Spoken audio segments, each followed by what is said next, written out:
Shavuot para todos.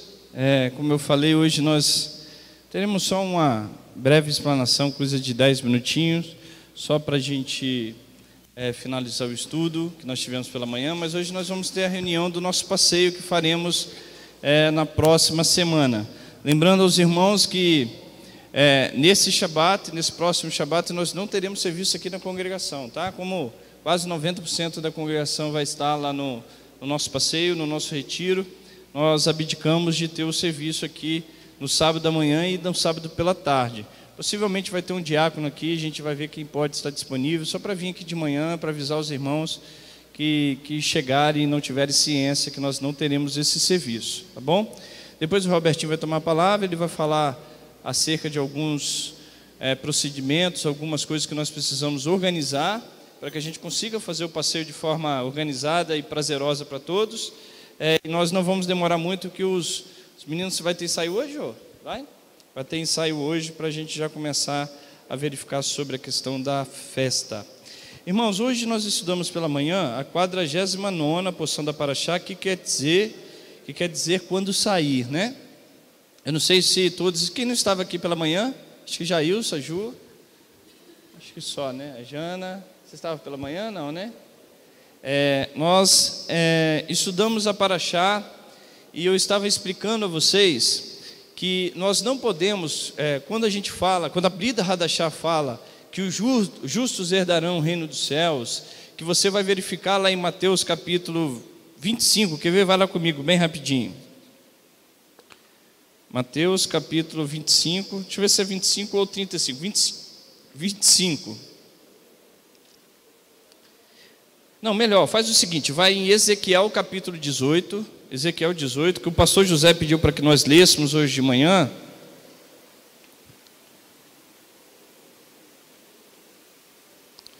Irmãos, Yeshua,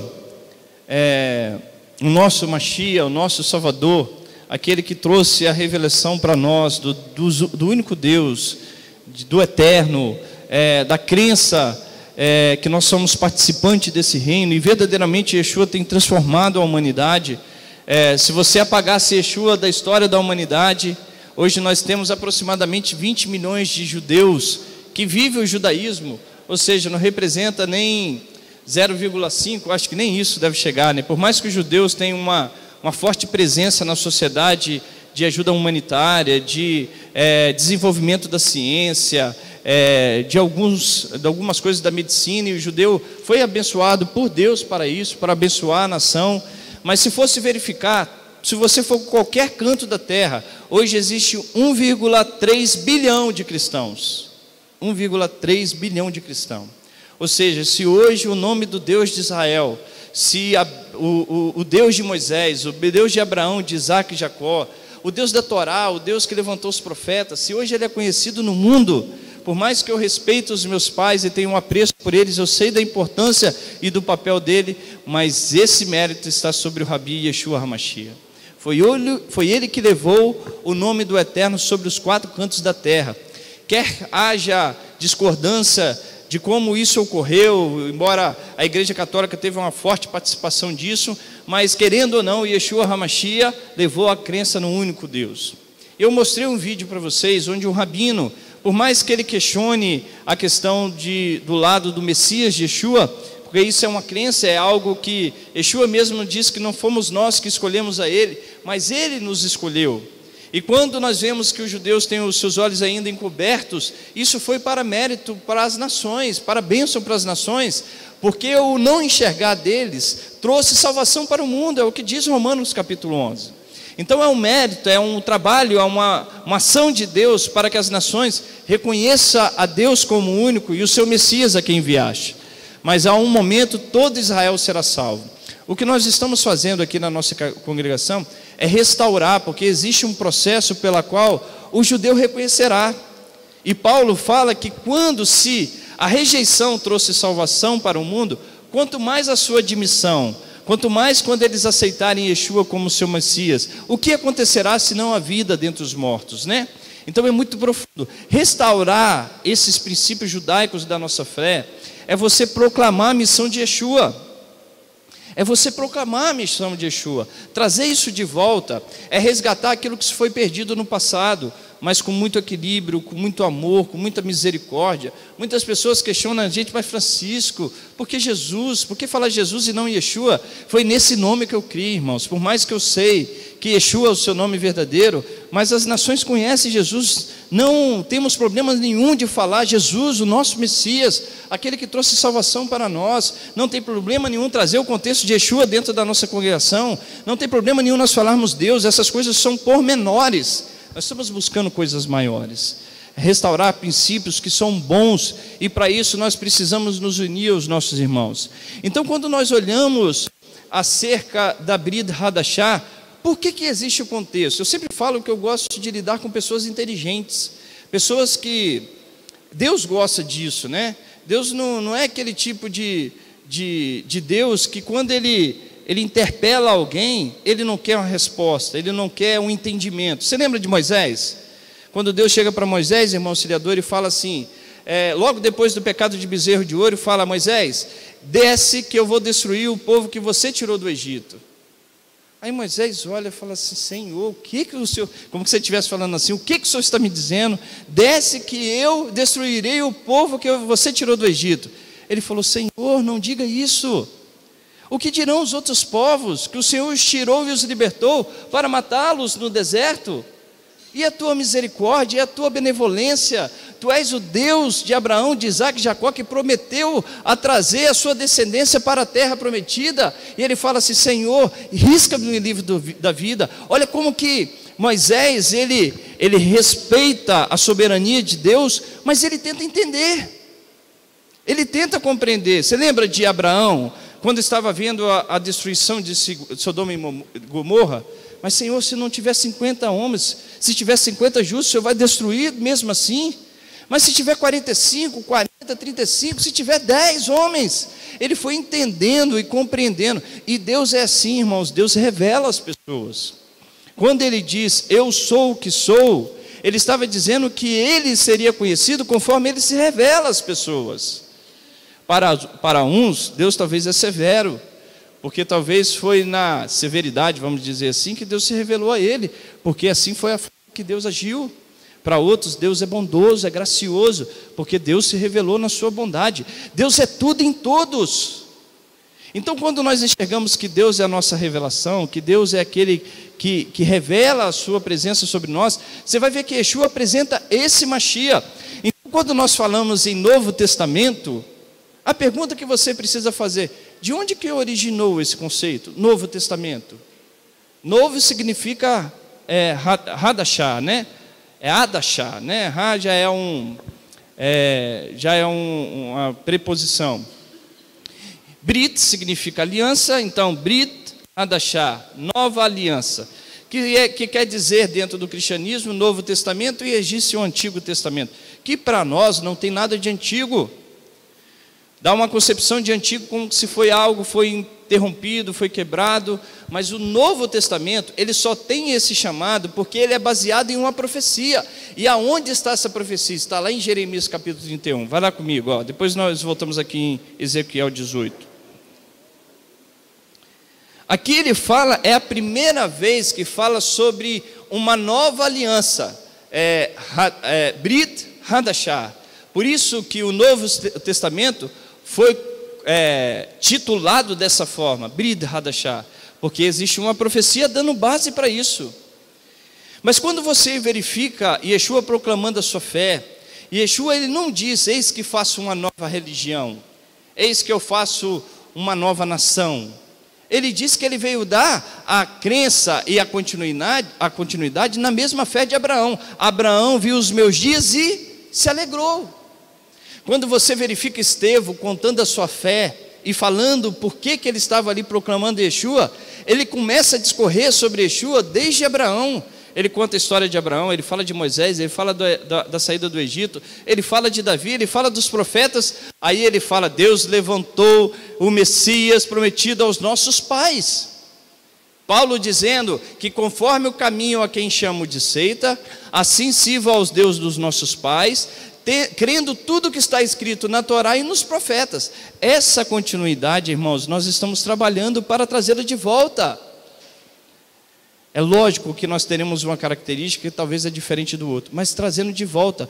Yeshua é o nosso Messias, precisamos buscá-lo, precisamos conhecê-lo na sua essência. A palavra diz que nós podemos ter a mente do nosso Mashiach. Ele é a fenda da rocha que nos faz compreender o que é Deus. Ele é a imagem do Deus visível, no qual nós podemos sentir a presença de Deus, perceber e ter Deus e não morrer, porque Ele é o Mashiach puro, verdadeiro e justo, o Tzadik, que veio trazer justiça. Então, ter a referência dele é benéfico, é bíblico, e nós temos essa referência, não abriremos mão dele, mas não deixaremos de falar dele dentro da sua raiz, dentro do seu verdadeiro conceito. Então, quando nós olhamos aqui em Jeremias capítulo 31, a água acabou ainda? Não tem água ou tem água aqui? Tem? Ah, tá. Em Jeremias capítulo 31, você vai ver que ali no verso 31, água cheia de bolha. Jeremias 31, verso 31, olha só. Vem dias, diz o Senhor, e que farei uma aliança nova. Em hebraico, Brit Hadashah.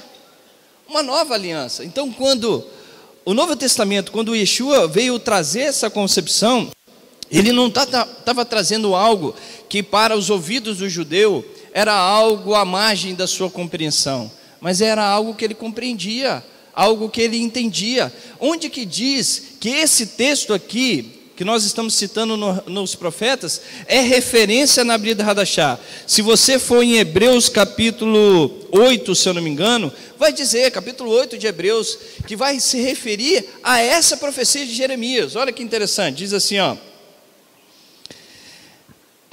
uma nova aliança com a casa de Israel e com a casa de Judá, não conforme a aliança que fiz com seus pais, no dia que os tomei pela mão para os tirar da terra do Egito, porque eles invalidaram a minha aliança, apesar de eu os haver desposado, diz o Senhor.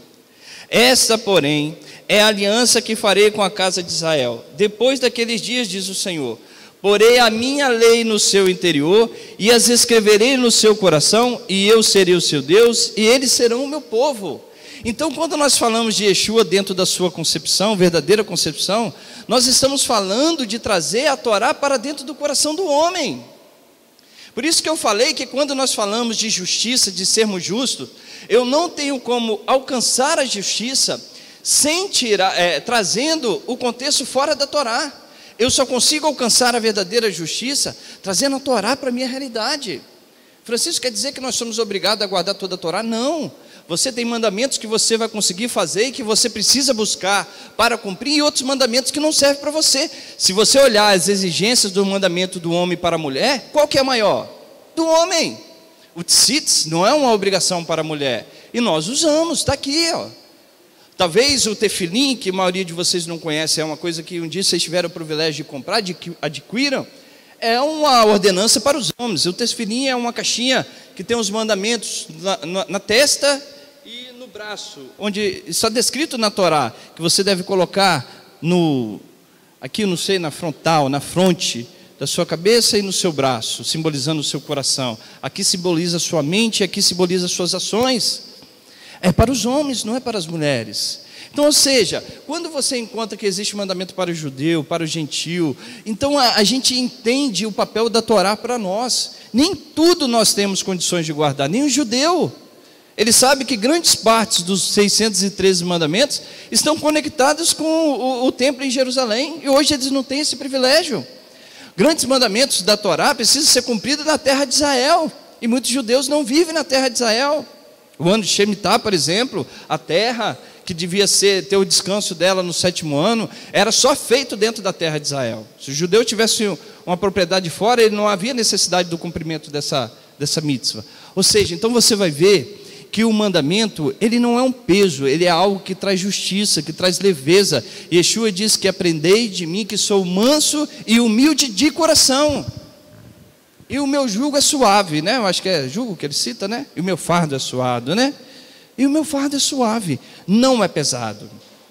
Pesado o Senhor obrigar o Roberto a fazer tradições na qual ele ainda não compreendeu. É Senhor obrigar o Carlos a fazer tradições na quais o Carlos ainda não compreendeu. Aí se torna pesado. Pesado é só chamar o Vaguinho para que ele não compreendeu alguma coisa e exigir dele, sem a compreensão do coração. Porque é pelo Espírito de Deus que as coisas se convencem. Não é por força nem pelo poder, mas pelo meu Espírito. Então aqui só existe Brit Hadashah porque aqui está profetizado. Nenhuma outra religião, não existia cristianismo, né? O cristianismo é uma continuidade de um distanciamento da igreja do primeiro século. Não a igreja distanciou, mas a igreja do primeiro século tinha característica judaica e transmitiu para os gentios. Depois os gentios foram excluídos.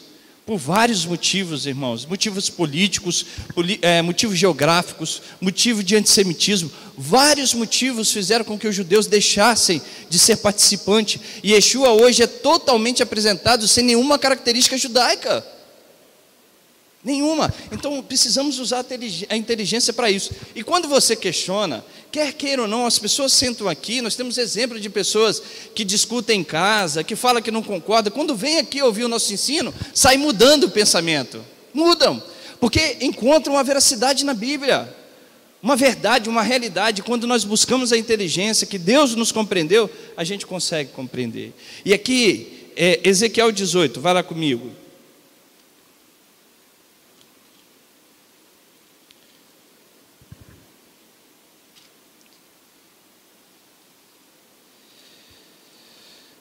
Por que eu estou falando desse contexto? Eu não consegui finalizar na manhã. Nós estamos no período de Elu, no período de arrependimento. E arrependimento é necessidade para todos, todos nós.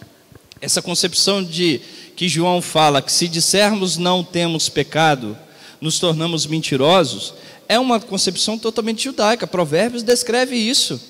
Por mais que o homem seja reto, ele não pode dizer que ele não tem nenhuma falha, o que diz o Provérbios. É o mesmo conceito. Por mais que o homem entenda que ele tem uma retidão, ele não pode dizer que ele é reto em tudo, porque ele tem uma falha.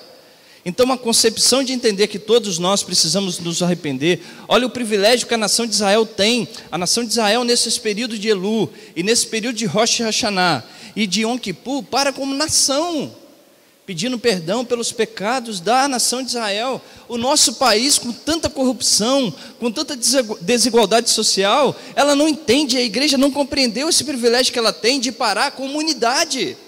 O batista acredita que tem que fazer de uma forma, o presbiteriano de outra, o judaísmo messiânico de outra forma. Se todos tivéssemos a referência da Bíblia, pararíamos nesse período, estaríamos unidos em prol de um jejum. Eu faço parte de um grupo de WhatsApp dos pastores aqui de Vitória. Está gravado? O povo desunido. Irmão, você não tem noção que desunião. O pastor Romerito é o presidente, você tem que ver a luta que ele tem para unir. Quando tem uma reunião, dá 7, 8 na reunião de pastores. É porque não tem aquele tipo de posição. Não, é outro que está na frente, é outro que está na posição. E o pastor Romerito está ali lutando, trazendo a unidade para esses pastores. Aí bota um lá, vamos fazer jejum. Ninguém responde. Vamos fazer, ninguém responde. Vamos fazer uma ação social, ninguém responde. Não tem unidade, porque um entende, não preciso fazer, outro, se tivesse uma referência bíblica, pararia o problema. Vamos todos parar para jejuar, porque é um princípio bíblico. É a Torá que manda, é o Eterno que estabeleceu. Quando Yeshua diz que não só de pão viverá o homem, mas de toda a palavra que sai da boca do Eterno, ele está dizendo uma compreensão de dizer que a Torá, a palavra de Deus, ela veio dele. Quando a Torá descreve lá em eu acho que é Êxodo capítulo 31, verso 18, que a Torá foi escrita do dedo de Deus. Por acaso Deus tem dedo? Deus tem boca? Deus tem olho? Não, é para descrever e dar o entendimento da mente humana que a Torá veio de Deus, veio da sua essência, é parte da sua essência. Então, quando nós estamos vivendo a Torá, nós estamos vivendo a essência de Deus, e Yeshua tinha essa linguagem de transmitir a essência de Deus. E aqui em Ezequiel 18, diz assim, olha que lindo esse texto que o pastor José, você queria falar, Zé, sobre essa parte? Não? Ou quer? Pode falar, com o maior prazer.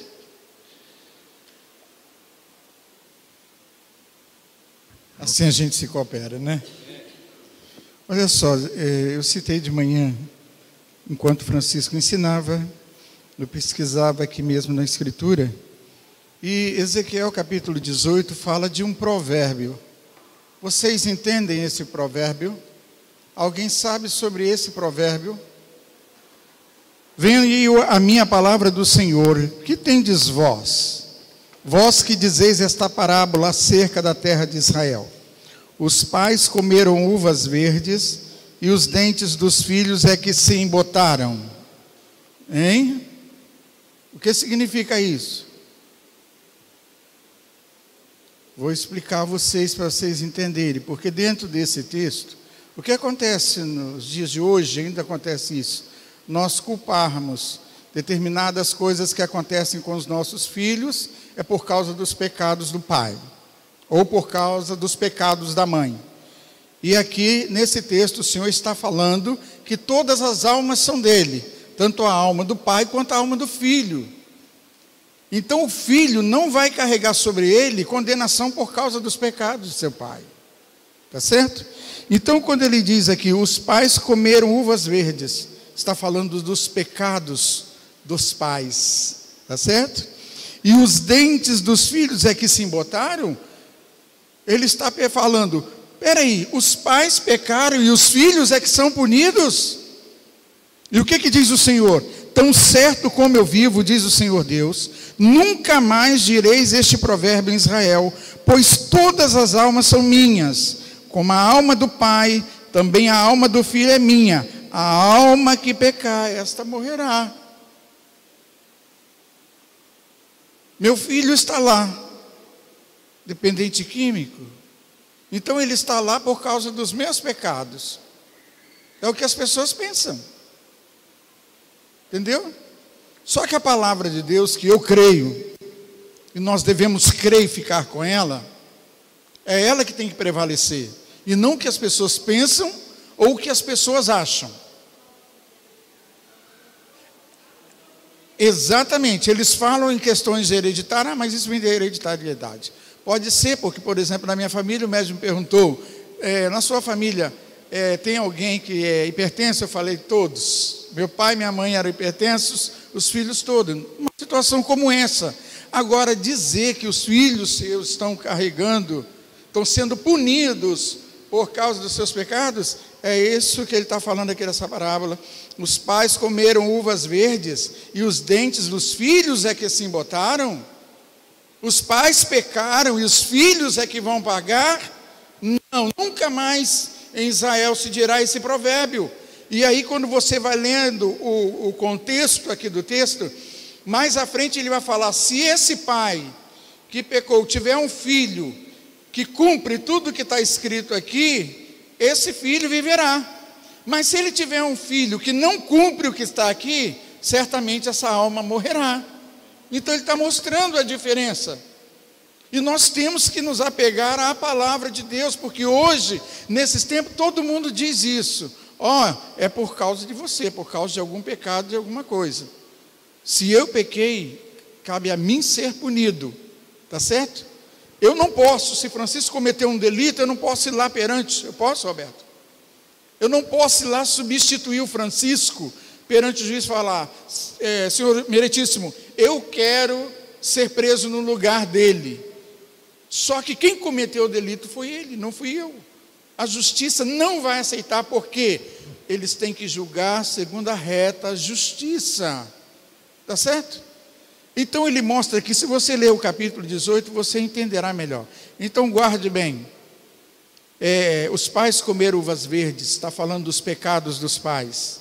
E os filhos, os dentes dos filhos é que se embotaram? Ele está perguntando, os filhos é que vão pagar por causa do erro dos pais? Não, fique tranquilo, que se seu filho seguir o bom caminho, ele certamente viverá.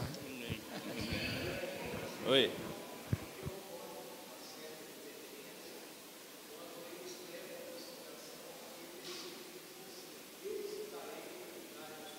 Nos filhos.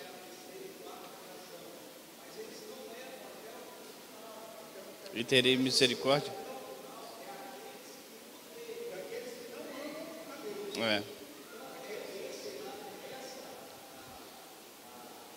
a distorção.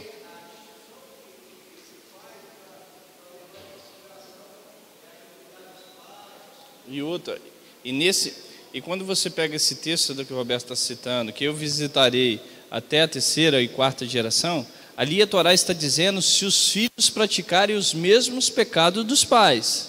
Se eles não praticaram, mesmo que seja a primeira geração, eles são não livres. Ele vai visitar se as práticas continuarem. Sim, sim. Muitos. Amém. Eles se arrependeram, se afastaram. O Zé está falando que grandes textos do livro de Salmo foram escritos pelo filho de Coré, né? E aqui, irmãos, quando você olha que lindo esse texto que o pastor José mostrou para a gente de manhã, olha só. Por que eu quis repetir? Porque essa mensagem de Yeshua não é diferente. Quando nós olhamos e falamos assim, nós cremos em Yeshua, é o nosso início da nossa caminhada, o princípio da caminhada. O princípio da caminhada que exigirá muito de nós. Yeshua diz que se a nossa justiça, a nossa tzedek, o que é justiça? Eu ensinei de manhã, é o ato de você praticar aquilo que está descrito na Torá. Se a nossa justiça não exceder dos escribas e fariseus, de maneira nenhuma entraremos no reino dos céus. Então, a nossa justiça precisa exceder isso. Se você olhar um escriba, um fariseu, um judeu, você vai ver que está faltando muito ainda para exceder, mas muito mesmo. Então, quando você olha a mensagem de Yeshua, você vai ver que ela não é nada diferente. Nós podemos falar assim, creio em Yeshua. Maravilha, nós cremos mesmo. Só que nós precisamos apresentar essa crença com as nossas obras, com as nossas atitudes. Porque quando Yeshua reunia as nações, é o que diz Mateus 25, ele não vai falar, você creu em mim, vai para a direita, você não creu, vai para a esquerda. Você creu, vai para a direita, você não creu, vai para a esquerda. Não, ele não entra nesse detalhe. Alguns falam assim, mas Senhor, quando te vimos? Quando te vimos? Talvez seja um Senhor que eles nem conheciam. Quando te vimos? Ele falou, quando fizeste a um desses pequeninos, fizeste a mim. Quando não fizeste a um desses pequeninos, não fizeste a mim. Então ele estava falando de características que são de seus servos. Olha aqui, você vai ver que, se você pegar Ezequiel e ler com Mateus 25, você vai ver como que há comparação, como há semelhança. Olha aqui, verso 5. Sendo o homem justo e fazendo juízo e justiça, não comendo sobre os montes, nem levantando os seus olhos para os ídolos das nações de Israel, nem contaminando a mulher do seu próximo, nem se achegando a mulher na sua menstruação, não oprimindo ninguém, tornando ao devedor o seu penhor, não roubando, dando o seu pão ao faminto, e cobrindo nu com vestes, não dando o seu dinheiro à usura, não recebendo demais, desviando a sua mão da injustiça e fazendo verdadeiro juízo entre o homem e o homem, andando nos meus estatutos e guardando os meus mishpatim, os meus juízos, para proceder segundo a verdade, o tal justo certamente viverá, diz o Senhor Deus. Agora vai em Mateus 25, o mesmo texto, o mesmo. Aqui está falando de vestir o nu, de dar pão ao faminto, de não emprestar com usura. Yeshua fala a mesma coisa. Mateus 25, oi.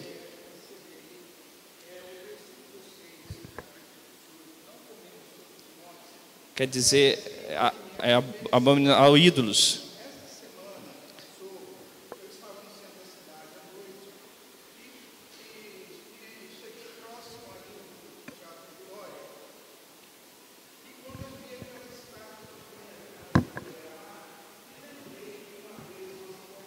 Shabbat.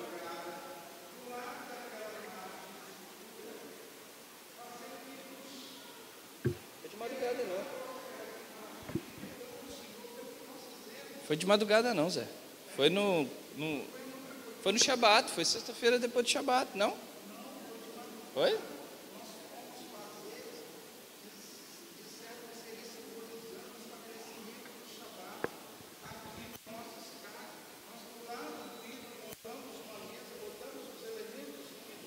E fizemos.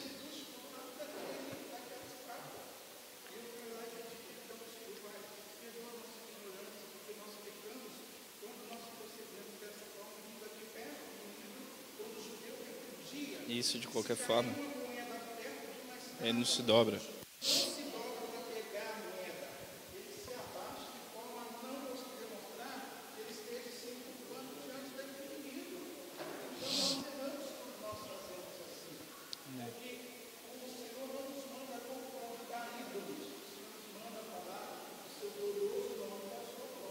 Amém. Olha aqui, ó.